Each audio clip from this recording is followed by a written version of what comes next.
परम पूजनीय परम सत्कार्य गुरु रूप साथ संगत जी प्यार से कहना सब मिलकर बोलो सदगुरु माता सुदीक्षा सविंदर हरदेव जी महाराज की जय। परम पूजनीय परम सत्कार्य गुरु रूप साथ संगत जी आज इस रूप में सदगुरु की असीम कृपा से आप संतों महापुरुषों ऋषियों मुनियों की पावन पवित्र चरण धूल लेने का सौभाग्य प्राप्त हो रहा है।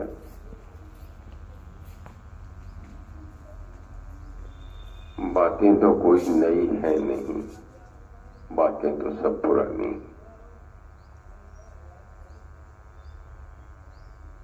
हाँ, एक चीज नई है,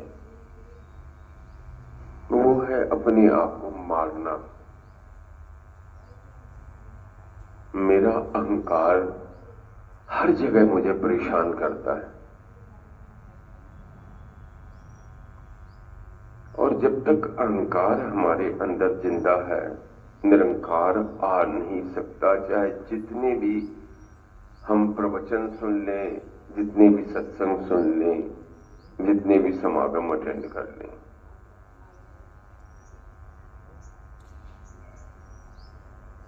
अहंकार को विसर्जित करना पड़ेगा। और कोई दूसरा नहीं करता है या दूसरे के किसी के समझाने से नहीं विसर्जित होता है। ये काम मुझे खुद करना पड़ता है। जैसे खाना बनाना है तो मुझे खुद बनाना पड़ेगा, परोसना है मुझे खुद परोसना पड़ेगा, खाना मुझे पड़ेगा, तब भूख शांत होगी, कोई दूसरा नहीं करेगा।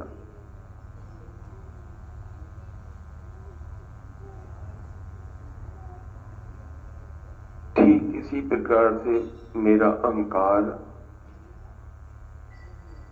मैं छोटी मोटी सपोज दैट स्कूल का टीचर भी हूं तो 35 मिनट 40 मिनट जो मुझे कक्षा में मिलते हैं तो मैं ये समझता हूं कि मैं कहीं का गवर्नर हूं, मैं कोई प्रधानमंत्री हूं। वो बच्चों को ऐसे डराता धमकाता है कि हद से ज्यादा। सास है अपनी बहू को अपने परिवार में अपना रूप जमाने का प्रयास करती है, बहू है वो सास के ऊपर हुक्म चलाने का प्रयास करती है, भाई भाई के ऊपर, कहीं हम शॉप में हैं तो मालिक नौकर के ऊपर उसे नौकर समझता है, एम्प्लॉई समझता है। ऑफिस में जाओ तो ऑफिस में अफसर, हर जगह अहंकार है। संगत में आओ तो मुखी अपने आप को समझते हैं कि मैं सर्वश्रेष्ठ हूं, मेरी इच्छा मेरे आज्ञा के बिना कोई कदम हिल नहीं सकता, मुझे बता करके जाए। संचालक हो तो संचालक, लेकिन संत इससे अलग हट करके होता है। बेसिकली ना मुखी बनने के लिए आए हैं, ना संयोजक बनने के लिए आए हैं, न जनरल इंचार्ज बनने के लिए आए हैं, न मेंबर इंचार्ज बनने के लिए आए हैं। हम तो एक संत बनने के लिए आए हैं, भगत बनने के लिए आए हैं, अपने जीवन को कल्याण करने के लिए आए हैं। इतनी सी बात है केवल जो मेरे ऊपर लागू होती है, ये समझ में आ जाए। अभी रास्ते में आ रहे थे, आज सुबह से ही एक गुरबाणी की लाइन आ गई जहन में, याद में। तो वही साथ में महापुरुष आए हैं तो उनके साथ यही बात हो रही थी। वो लाइन है, मन अपने दे बुरा मिटाना, मन अपने दे। मन अपने दे, बुरा मिटाना। जिस दिन, जिस समय, जिस घड़ी, जिस सेकंड में मैंने अपनी बुराइयों को निकालना शुरू किया। आप देखो, ये बहनें सवेरे उठती हैं, सबसे पहला काम करती हैं कि पहला अपना नित्य क्रिया पूर्ण करके पहला काम करती है झाड़ू लगाती। सबसे पहला काम, कम से कम ये देहातों में तो चल ही रहा है, शहरों में भले जब महरी आएगी, काम वाली आएगी, तब तक कूड़ा पड़ा रहे तो पड़ा रहे, वही आकर के साफ करेगी, वही आकर के झाड़ू पोछा करेगी, तब घर साफ होगा। हम भी शहर में रहते हैं तो हमने भी यही समझ लिया, कोई दूसरा आकर के मेरे इस अहंकार का दमन करेगा, कोई नहीं करेगा। कोई नहीं ऐसी काम वाली बाई मिलती है जो मेरे अंदर के विकारों को, अंदर की गलतियों को, अंदर के कमियों को दूर कर दे। कोई ऐसी काम वाली मुझे करना पड़ेगा। बेसिकली ये सत्संग केवल इसलिए है, आत्म मंथन, आत्म सुधार। बहुत सत्संग कर लिए, बहुत सुधरे कहां? सुधर जाए ना। मुंह से तो कहते रहे महाराज सब कुछ आप करने वाले हो, सब कुछ आपका ही है,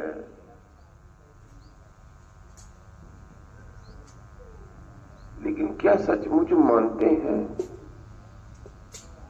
गुरु को गुरु रूप में मानते हैं? अभी वो स्टेशन चालन कर रहे थे, महापुरुष तो हर एक को कह रहे थे परम पूजनी महात्मा जी।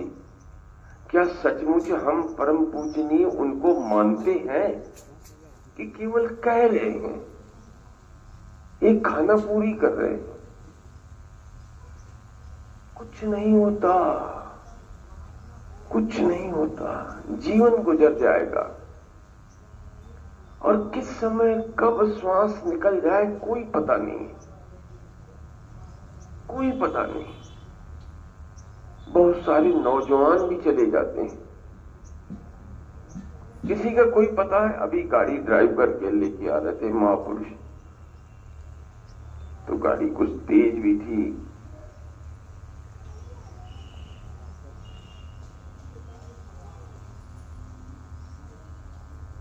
किस समय क्या घटना घट जाए किसी को पता है? किसी को पता है? कब शरीर की सांसें अंतिम विदाई ले लें किसी को कोई पता है? गुरसिक को पता है, संत को पता है, महापुरुष को पता है कि मैं हर घड़ी हर समय मौत के मुंह में जा रहा हूं, मौत के मुंह में। किसी की यहां पर भी बैठे हुए लोग 50 साल की उम्र है, किसी की 40 साल की उम्र है, किसी की 30 साल की उम्र है, किसी की 25 साल की उम्र है, कोई 70 साल का भी बैठा है, कोई 80 साल का भी बैठा है। कल्पना करके देखें, इतना गुजर गया, अब बाकी कितना समय? वो मेरी उम्र है। अगर ये 70 साल का है तो वो सोच के देखें बाकी कितने दिन मुझे जीना है। दिन प्रतिदिन इंद्रियां तो शिथिल होती चली जा रही हैं ना, वो दिखाई दे रहा है सबको। हम किसको भाषण सुनाएं, किसको सुनाएं? हम यहां से खड़े होकर के महाराज मेरा भी नाम दे दीजिएगा, मैं भी कुछ बोलना चाहता हूं, मैं भी कुछ बोलना चाहती हूं। क्या बोलना चाहते हो यार? क्या बोलना चाहते हो? क्या सुनाना चाहते हो? बहुत सुनाने का शौक है तो अपने मन को सुनाएं। ये है आत्ममंथन। मैंने इतना सुना करके हासिल क्या किया?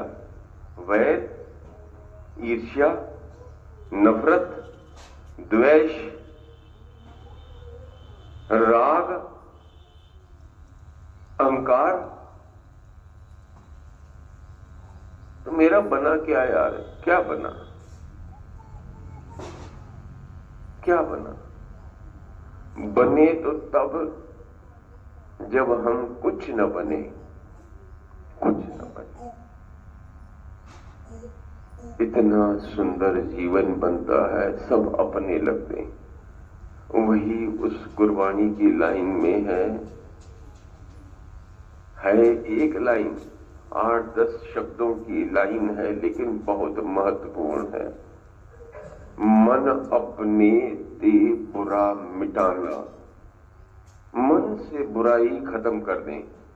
ये ऐसा है, ये नहीं कर सकता, ये ऐसा है। कल भी जून की मीटिंग हो रही थी, तो दास ने कहा कि उस ब्रांच का विकास हो नहीं सकता जो ये सब चीजें अपने हाथ में रखे हुए हैं। यहां तो दास एज ए जोनल इंचार्ज की सेवा मिली हुई है, और दास ने तो सेवा मुक्त होने के लिए करीब साल भर पहले ही एप्लीकेशन लगा रखी थी कि भाई मेरे को सेवा मुक्त करो। मैं उधर दिल्ली देखूं, बॉम्बे देखूं कि यहां देखूं, लेकिन अभी वो एक्सेप्ट नहीं हुई है।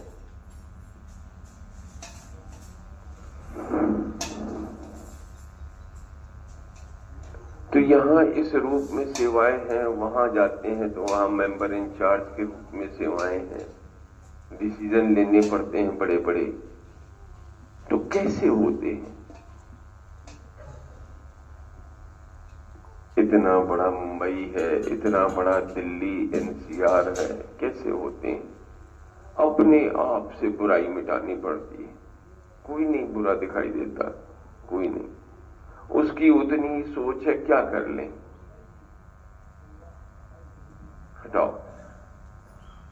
अभी रास्ते में जोनल इंचार्ज की फोन आई कि किसी महापुरुष ने घर बनवाया है, तो मुंबई से एक क्षेत्रीय संचालक को मुख्य अतिथि के रूप में बुलाना चाहते हैं, तो एक सत्संग करा ले। मैंने कहा बिल्कुल करा लो, गुरु का यश ही तो गाएगा।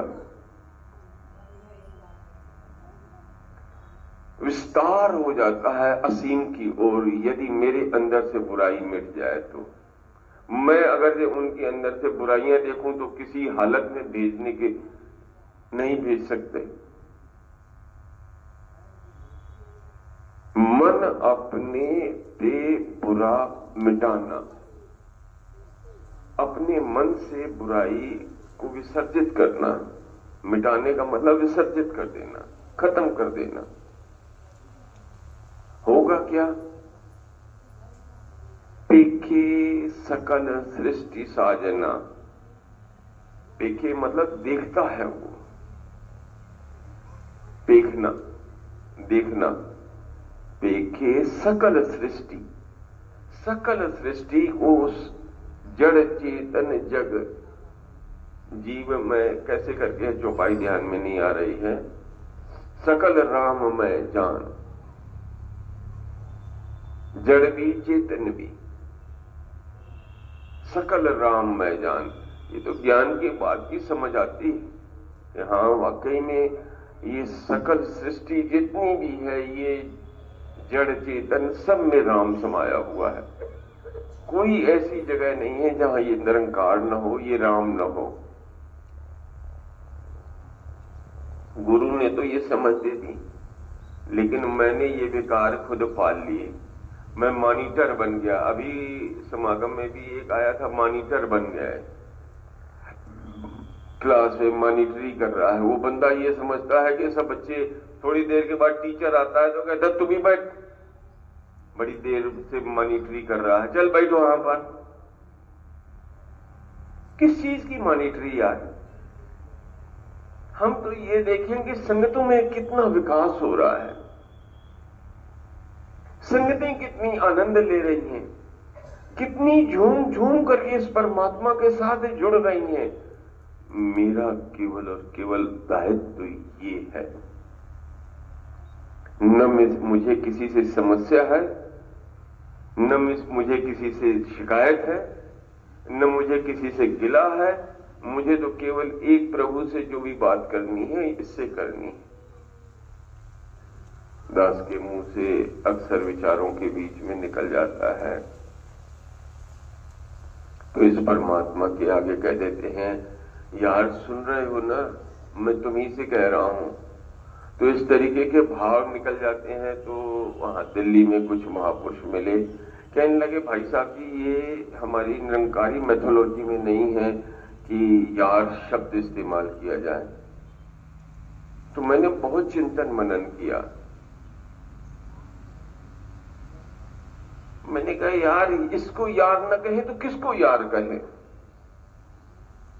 यार मीन्स मित्र, जो फास्ट फ्रेंड है, जिससे फास्ट फ्रेंड कोई है नहीं, जिसको हम दुख सुख अच्छी बुरी परिवार की हर घटना बताते हैं, अपनी हर चीज बताते हैं।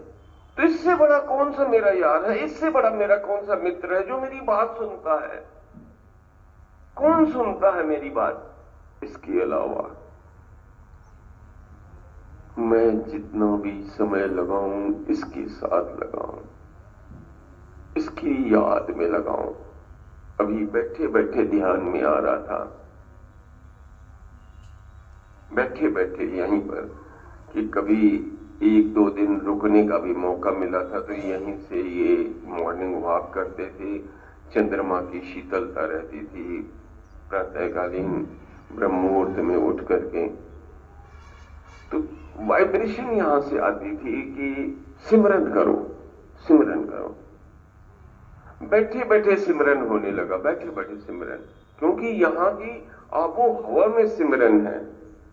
ये धर्म भूमि है, ये देव भूमि है।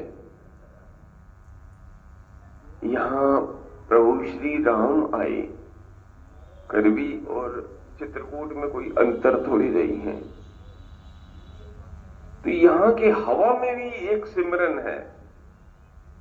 जितना जितना हम इसके साथ जुड़ते हैं, उतनी उतनी मेरे मन से ये मैं ये हूं, मैं ये हूं। क्या मैं ये हूं यार? क्या हो तुम? क्या हो तुम? किस बात पर हिगड़ी? एक फोन आ जाए कि भाई साहब जी आपकी सेवा मुक्त कर दिया जा रहा है, सियावर रामचंद्र की जय, कुछ नहीं कर सकते। अभी जनरल बॉडी की मीटिंग में भी यही बात आई कि ऊपर से नीचे शुरू होना है। जो भी व्यवस्था परिवर्तन होगा ऊपर से नीचे। मेंबर इंचार्ज है, लेकिन 31 दिसंबर तक, अगर 31 दिसंबर तक कोई सूचना आ जाती है दिल्ली से कि 1 जनवरी को मीटिंग में पहुंचना है, तो हम मेंबर इंचार्ज हैं, नहीं तो राम राम सीताराम, जो थे वहीं वापस लौट जाओ अपने घर। तो जो इतनी इतनी प्रभावित है सेवाएं, जो एक फोन, एक मैसेज की परवाह करती हैं या उसकी एक उस पर डिपेंड है, तो उससे क्या मोह करना, क्या आसक्ति करना? हमेशा अपना झोला तैयार रखना है, हमेशा अपना झोला। चाहे यहां से इस शरीर को छोड़ते हुए, आप देखो अभी कल जिस काम के लिए रुके हुए थे तो वो भी लगभग सब संपन्न हो गए। तो ये था कि वापस बंबई पहुंचना है, कब निकल जाए कोई पता नहीं है। दास ने अभी यूरोप के टूर में इस बात का बहुत ही गहराई से एहसास किया है, एहसास, इतनी गहराई से एहसास किया है कि जैसे सवेरे की फ्लाइट होती थी, एक देश से दूसरे देश जाना होता था। मिसाल बात, जैसे हम पेरिस से चले, फ्रांस की पहली फ्लाइट थी पेरिस। पेरिस में जो 2 दिन रुके और इसके बाद निकलना था, सवेरे निकले पेरिस से। अब आप ताज्जुब करो, ताज्जुब करो, वो बंदा इतना था, 85 साल की उम्र, मॉर्निंग में मेरे साथ 6-7 किलोमीटर मेरे साथ वॉक किया है। वही खाना बनाता था, वही मेरे को खिलाता था। तो मुझसे पूछते थे कि डॉक्टर साहब क्या खाएंगे? मैंने कहा प्रभु आप खिला रहे हो पेरिस जैसी जगह में, जो भी बनाओगे वही खा लेंगे, जो भी खिलाओगे वही खा लेंगे। अब 85 साल के बुजुर्ग से मैं क्या कहूं? तो वो वहां तक छोड़ने के लिए आए। अभी 6 दिन 7 दिन नहीं हुए तो पता चला कि ब्रह्मलीन हो गए। क्या है पता, अच्छे खासे स्वस्थ छोड़ के आए।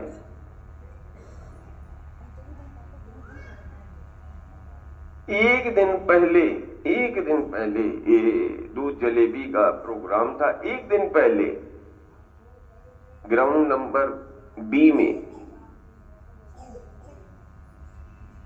दूध जलेबी थी। तो एक महापुरुष कह रहे थे कि आइए डॉक्टर साहब हम यहीं खिला देते हैं। वो मेरठ कैंटीन के इंचार्ज थे। आइए हम यहीं खिला देते हैं, पीछे बैक से आइए तो 2 मिनट बैठिए तो मेरे साथ। नेक्स्ट डे पता चला कि ब्रह्मलीन हो गए। क्या पता है यार कौन सा मुझे परमानेंट रहना। दास उसका लाइव टेलीकास्ट आपको दिखा रहा, लाइव टेलीकास्ट, बिल्कुल कमेंट्री की तरह, बिल्कुल मैच की कमेंट्री दिखा रहा है। जब वहां से छूटे पेरिस से तो पुर्तगाल आए, लिस्बोन में, ये दूसरे कंट्री आ गए। तो सवेरे पहुंचे, दोपहर को वहां रुके। दोपहर को पहुंचे हम 12, साढ़े 12, 1 बजे पहुंचे फ्लाइट से। वहां पहुंचे तो वहां लिस्बोन में भी 2 दिन की थी। 2 दिन के बाद जो बाकी की यात्राएं शुरू हुई वो 1-1 दिन की थी। फिर पहुंचे नीदरलैंड, हॉलैंड। उसमें जैसे दोपहर को वो प्रमुख साहब लेने के लिए आए थे स्टेज, वहां पर एयरपोर्ट पे, वहां से हमको निकलना था। नेक्स्ट डे सवेरे हमें कोपेनहेगन जाना था, डेनमार्क। अब आप सोचो कि अभी दोपहर को हम आपके यहां पहुंचे हैं, अभी सामान निकाला किया, अभी सेट हुए, रात गुजारी, सुबह 5:30 बजे 5 बजे फिर निकलना है, 7 बजे एयरपोर्ट पहुंचना है, 9 बजे फ्लाइट है। मतलब बसे ही नहीं कि सुबह उजड़ जाना है वहां से। हर जगह यही हाल, हर जगह यही हाल। हम दोपहर को पहुंचते, लंच लेते। एक जगह तो ऐसी थी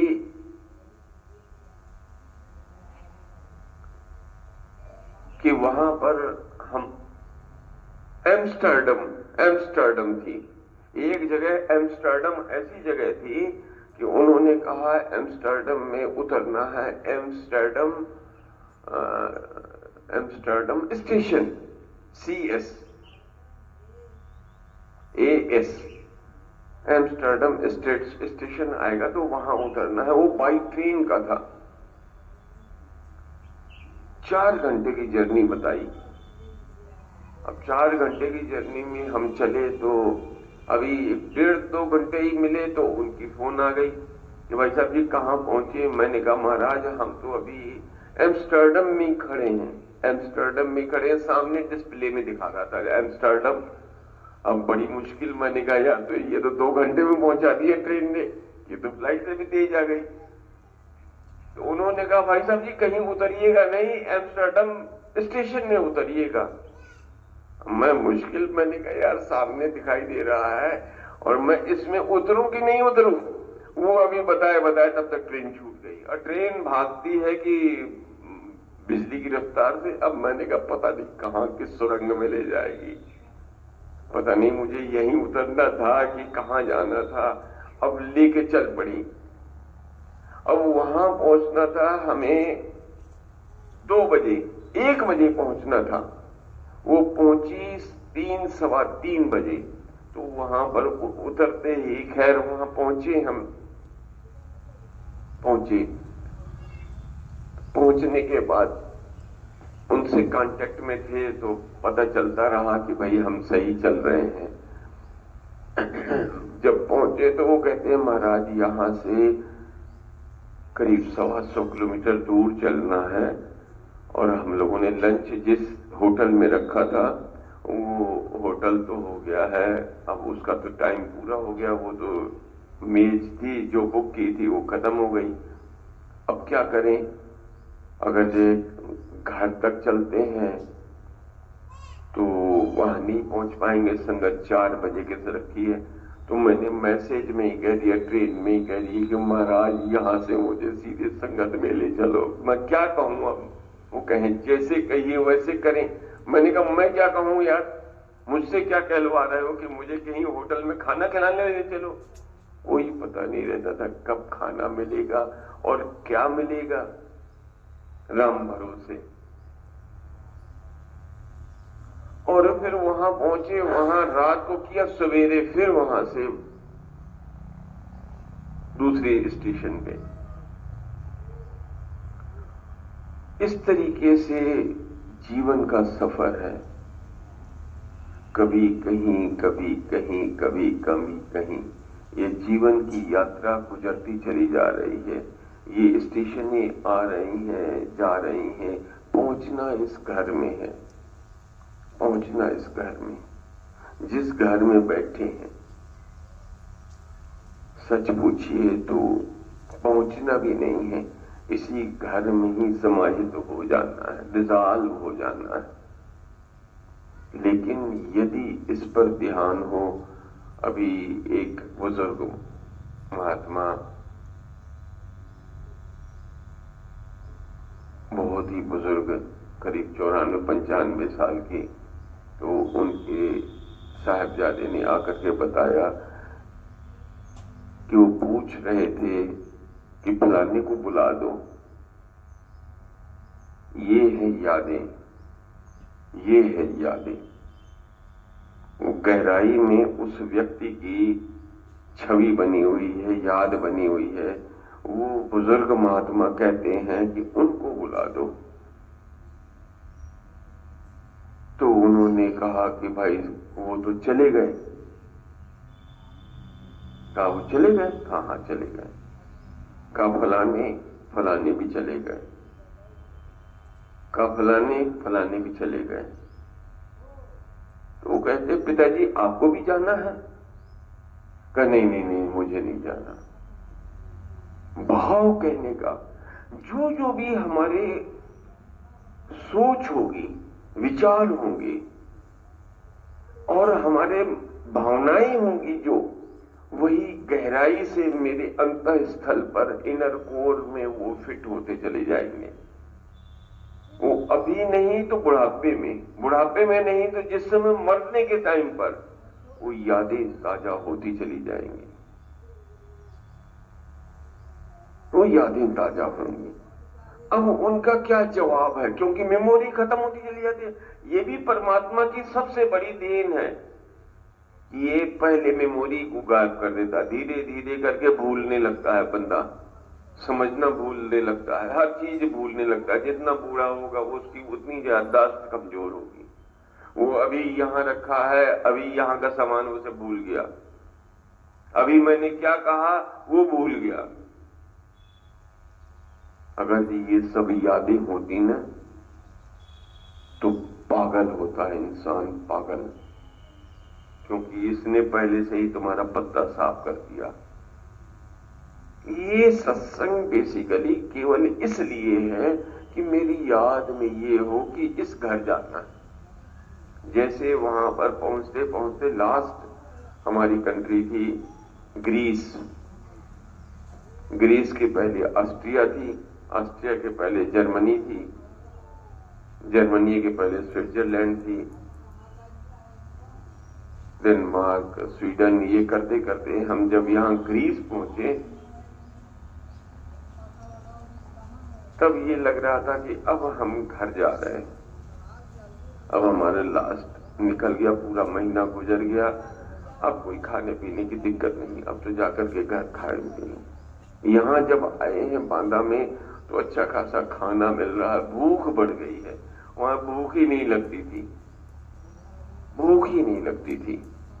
खा लेते थे, एक रोटी खा लेते थे तो ऐसे खाते थे जैसे किसी तरीके से निकल रहे हैं, क्योंकि वो स्वाद ही नहीं है जो हम लोगों की यहां खानों में है। भाव कहने का, हम अपनी याद में वैर, ईर्ष्या, नफरत, द्वेष, मॉनिटरी, मास्टरी, पद, प्रतिष्ठा, मान, सम्मान कहां लेके मरेंगे यार, कहां लेके मरेंगे? सब छोड़ के चला जाना। जितनी सूबेदारी है घर में, घर की, मुझसे पूछ के काम कियो, क्यों करा पता है? जैसे आज तक का दिन हो, कौनो बात नहीं। हाँ कहता है ना, बड़ा घर का मुखिया कहता है ना, कैसे कहता है, लड़के को सास फटकार लगाती है बहू को, कुछ नहीं होता, सब छोड़ के चला जाना है। हाँ, यदि मैंने ढेर सारा प्यार दिया है, ढेर सारा प्यार। एक वहां पर बंबई में एक परिवार है पांडे, यहीं यूपी के ही है, वहां माइग्रेट हो गए, वहीं सेटल हो गए, बहुत बड़े आदमी हैं। तो उनकी पत्नी, वो मुझे भाई की तरह देखती है, राखी वाखी बांधती है, बहुत प्यार करती है। तो वो कभी कभी आकर के रोने लगती है अपने सास के लिए। अरे राम राम राम राम राम राम, सास के लिए। मुझे अपनी मां की इतनी याद नहीं आती जितनी मुझे अपनी सास की आती, इतना मुझे प्यार दिया। क्या बात है यार, क्या बात है। किरदार हो तो ऐसा हो, हर कोई कहे कि यार वो मेरा अपना था, मेरा पिता था, मेरा भाई था, मेरा सगा था। हर कोई ये कहे, मुझे इतना प्यार दिया है। पता नहीं कितने दिनों की जिंदगी, क्या करेंगे हम मेंबर इंचार्जी को, क्या करेंगे हम जोनल इंचार्जी को, क्या करेंगे संयोजकी को, क्या करेंगे संचालकी को। ये जो रिश्ता है ना अपनेपन का, ये पावन पवित्र है। देखो ये कैसे हमारे साथ पावन पवित्र रिश्ते को निभाता है। हम चाहे इसे प्यार करें चाहे न करें, ये हमें प्यार करता है। हम चाहे इसका सत्कार करें न करें, गुणगान गाएं न गाएं, ये हमारे गुणगान चारों तरफ गवाता है। क्या बात है, क्या बात है। इसके जैसा बनना है। ये तो हमारे जैसा बनेगा नहीं, हमें इसके साथ इसके जैसे बनना है। ये सत्संग बेसिकली इसलिए है, ये समागम बेसिकली इसलिए है, आत्ममंथन, अपने आप को सुंदर बनाना, भगत बनाना, संत बनाना। और आप सब लोग उस कार्य को कर रहे हो। दास अरदास करता है निरंकार के आगे, सतगुरु के आगे, सच्चे पातशाह आप अपने लिए, मेरे लिए करो, मैं आपके लिए करता हूं कि हमें केवल और केवल भक्ति मिले, इस परमात्मा की, इस निरंकार की, इसके साथ प्रीत मिले, इसके साथ प्यार मिले, इसके प्रति समर्पण मिले। यही अरदास, यही प्रार्थना प्यार से कहना। निरंकार।